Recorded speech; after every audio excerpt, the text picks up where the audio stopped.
Hey guys, we're on to the final checks and preparation before we start building the engine.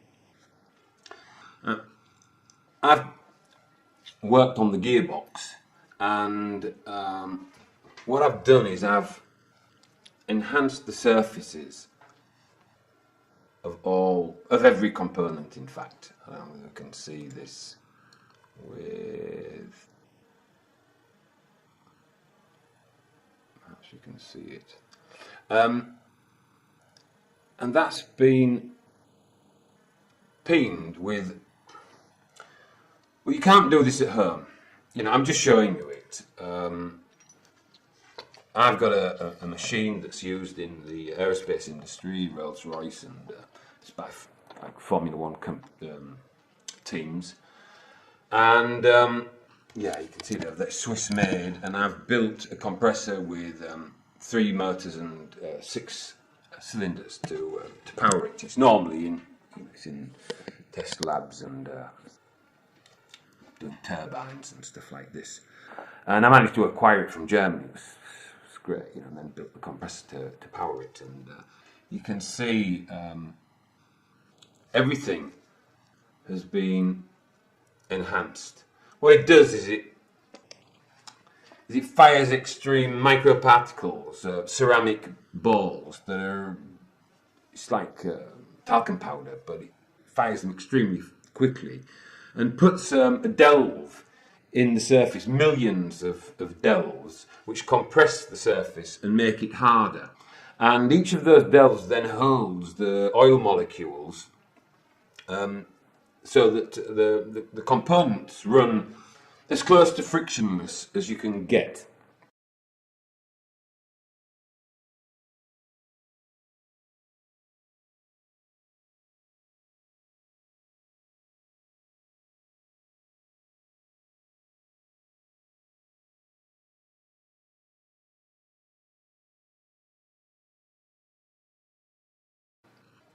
And the whole engine has been done like this, even the pistons and the barrel and everything. So I'm going to do a fuller video on that, explaining what you can get at.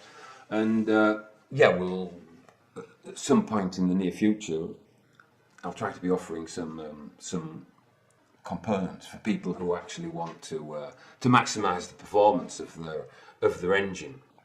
What you can do, what it also does, it strengthens the components and prevents cracking and stress cracks.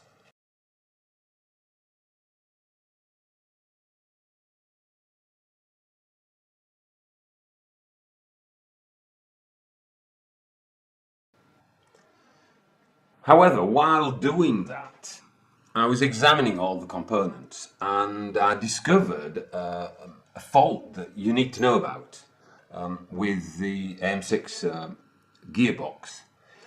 And in fact, it's the kickstart shaft and the boss for the spring, and it's an aluminium boss. Now, it has one locating hole for the spring. You can see the spring goes, and you can see there, yeah, okay, the spring locates in a hole. And on examination, I found that half of the aluminium boss was developing stress cracks. Because obviously the action is all on one side.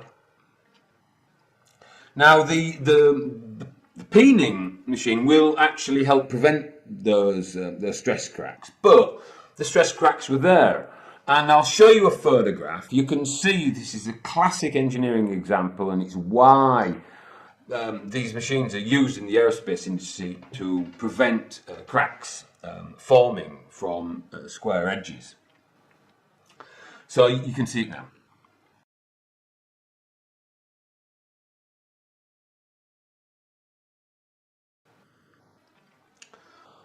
Okay, what to do? What I would recommend you do is what I did, and that is drill a second hole opposite the original hole. So this was the original hole here, and I drilled another hole on the other side. It's just, in this case, it's a 3mm hole to locate the spring.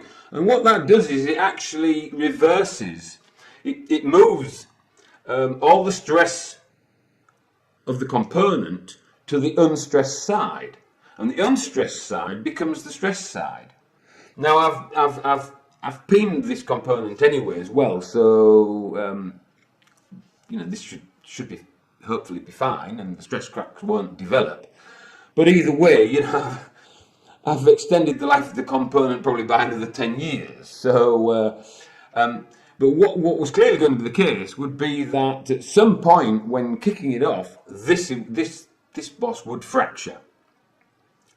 So get it under a good light, look at it from this side, and you know, maneuver it in different light angles, and look for cracks. And the cracks come off from the corners on one side, and you won't see it on the other side. So you can save that component. You don't need to buy another component. You know, we're running old engines. I mean, this one's a 2004.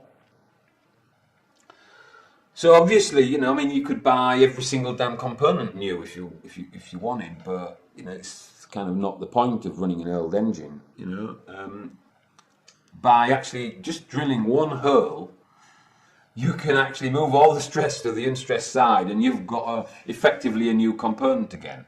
So that's a great tip, you know, and I would do that. I would definitely do that anyway, you know, just swap it round and give the unstressed side a bit of stress, you know, and yeah, it's a good move before assembly.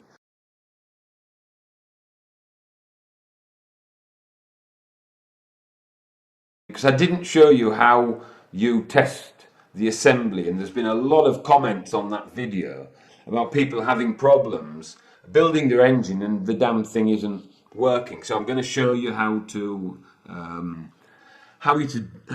test it as you go, so that you know that the damn thing is working and you don't get it all built and in your frame and you find it ain't right. Okay, so we'll do a little bit better job on that, a more complete video, and that'll be the next one up. So yeah, so subscribe, and when you hit the subscribe button, there'll be a bell appear, and yeah, click on the bell, and then you have to choose to receive notification of the next video in this series, and do that. Otherwise, subscribing, you don't get anything from it, you know.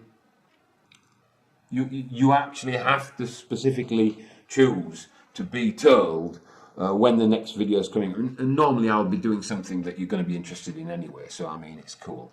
All right. Thanks for watching. And I'll see you in the next video. Okay. Bye for now.